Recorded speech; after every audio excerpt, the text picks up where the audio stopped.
I've been watching the LCS since 2013, and honestly, I've never cared so less about the league. And after watching Jat's video, someone who has casted the LCS for an entire decade now, hearing his thoughts on why Los Ratones is so successful and how that correlates and ties into LCS doing so poorly, since they have a team that people care about and the LCS do not. Well, one of the reasons that he brought up was it just doesn't seem like these teams in the LCS have players or teams that actually care and are dedicated to a project. It doesn't feel like they're passionate, and it just completely feels like they're in it for the money instead. And you can tell because these teams just lack transparency. Because if they were transparent with what exactly they were doing, it just would not be a good look on them. For example, remember how Team Liquid made a 5 Korean player roster? And they try to be as transparent about it as possible, saying that Korean people have the worth ethic that any players don't. All of that just for them to barely attend Worlds with APA, replacing the Korean mid laner that they had initially signed. First of all, who approved of this insane idea? Why would anybody want to watch a 5 Korean player roster?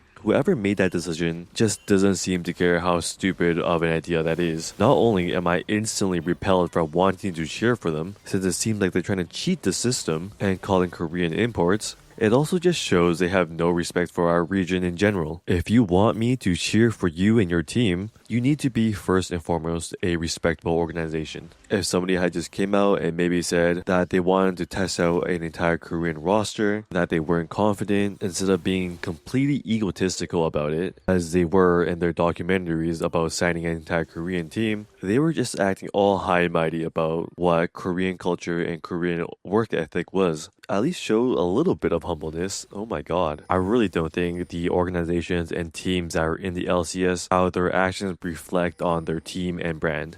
Another one that I really can't get out of my head and is super insane to me is how Cloud9, a team that has been really struggling over the past 2 to 3 years, has basically a complete lack of respect towards the players on their team, particularly towards players like Fudge and Jojopion. This team has systemic team play issues. So at first they got rid of Fudge, their top laner.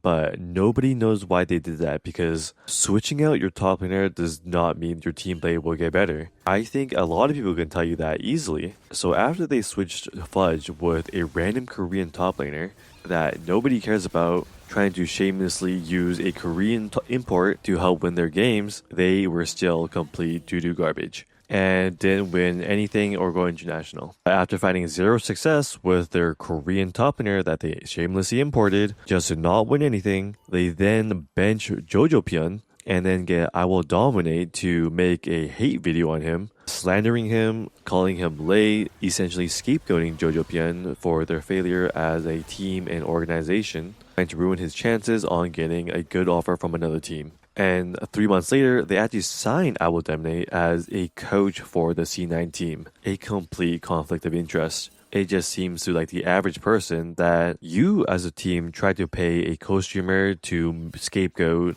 and paint a player in a bad light. And I cannot believe how many people were believing what I Will Dominate was saying. Imagine Caps, someone with years and years of success, someone who's known to be the best mid laner in the LEC. Hypothetically, he goes back to Fnatic as their mid laner, but since the team fundamentally lacked team play, they lose and don't make it to Worlds. Team Fnatic then blame Caps for having a poor work ethic and scapegoating him as to why Fnatic didn't do good and didn't make Worlds. Do you really think someone who has years and years of success of winning the LCS, someone who Inspired has personally said that is a very good player and a mid laner that he would want to play with again, someone who has no previous problem with any other team that he's been on, is somehow suddenly a really problematic player that has tendencies of being late to team meetings or other poor habits that would make him a bad teammate? No, I don't think Cass is that type of person to have bad habits, and nor do I think Jojopion would have any of those either.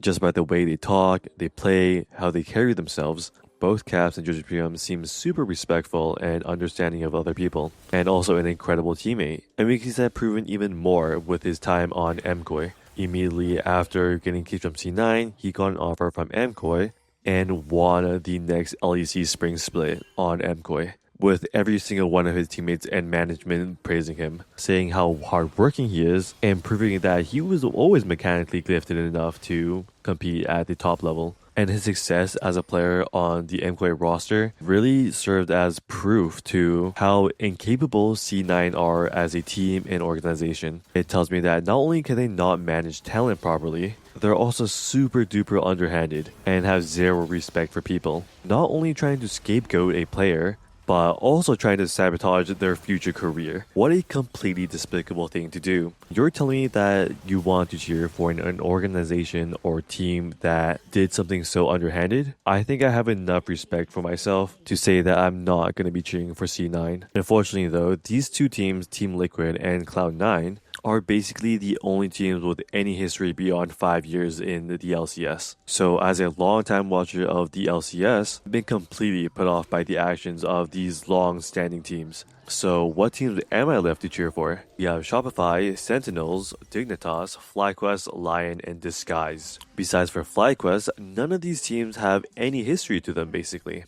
And FlyQuest just lost their most important piece, Inspired, to Lion. So now I'm left with these riffraff teams who have zero history behind them, playing against the teams that have lost my respect years ago, playing to see who can be less worse. Because let's be realistic for once, even if any of these teams win the LCS, it doesn't feel like they'll ever be truly a good team. Because you're winning LCS in a region that already barely cares about its teams or players. Half of these rosters, players, and teams are just completely new to the LCS.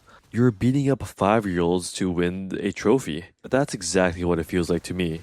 And you telling me that somehow beating up 5-year-olds to win a trophy is gonna somehow make you competitive against international teams? There's just no way. To me, there just isn't value in keeping up or following or watching any of these teams play against each other.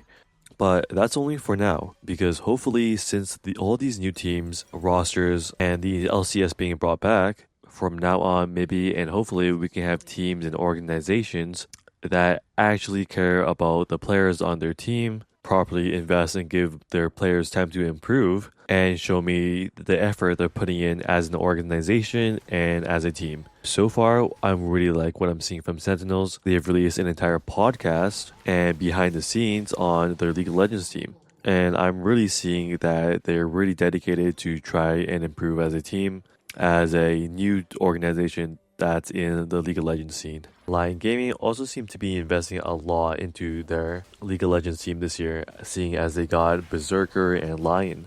It's really nice seeing that somehow these organizations still have the pull and money to invest in this esport in such a dead region. And another thing about the Korean imports, I hate seeing them constantly added over the middle of the split.